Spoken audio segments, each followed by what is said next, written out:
సంక్రాంతి సంబరాల వేళ భీమవరం డీఎస్పీ రఘువీర్ కళాహృదయం బయటపడింది. ఆయన చేసినటువంటి కామెంట్లు ఇప్పుడు తీవ్ర కలకలం రేపుతున్నాయి. సంక్రాంతి ఉత్సవాల్లో అసలు ఎలాంటి ఊపు ఉత్సాహం లేదని అన్నారు ఆయన. ఈ మధ్యనే కొత్తగా విధుల్లో చేరారు రఘువీర్. ఓరోరి యోగి నన్ను కుదిపేరా అంటూ డాన్సర్ పాడుతున్నా ఆడుతున్నా అసలు ఊపే లేదన్నారు. కేక లేదు అంటూ ప్రేక్షకులు నిలదీశారు. డాన్సర్ కుర్చీ మడత పెడుతున్నా అంటున్నా ఎవరూ మడత పెట్టుకుంటే ఎలాగయ్యా అంటూ ఆవేదన భరితంగా ప్రశ్నించారు. సంక్రాంతి ఉత్సవాల వేదికపైకి పోలీస్ యూనిఫామ్ లో ఎక్కినటువంటి డీఎస్పీ రఘువీర్ చేసిన ఈ వ్యాఖ్యలు సంచలనంగా మారాయి. డీఎస్పీ కళాహృదయానికి మెచ్చి చప్పట్లతో మరింత ఉత్సాహపరిచారు ఆ పక్కనే ఉన్నటువంటి ఇంకో పోలీస్. సంక్రాంతి సంబరాలు అనిపించట్లా, అసలు ఆ ఊపు లేదు, ఆ కేక లేదు.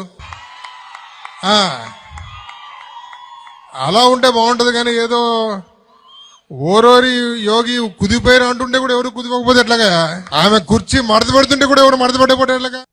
నాకేం భీమవరం సంక్రాంతి సంబరాలు అనిపించట్లా, అసలు ఆ ఊపు లేదు, ఆ కేక లేదు. అలా ఉంటే బాగుంటది, కానీ ఏదో ఓరోరి యోగి కుదిపోయారు అంటుంటే కూడా ఎవరు కుదిపోకపోతే ఎట్లాగా, ఆమె కుర్చీ మడత పెడుతుంటే కూడా ఎవరు మడత పెట్టకపోతే ఎట్లాగా. నాకేం భీమవరం సంక్రాంతి సంబరాలు అనిపించట్లా, అసలు ఆ ఊపు లేదు, ఆ కేక లేదు.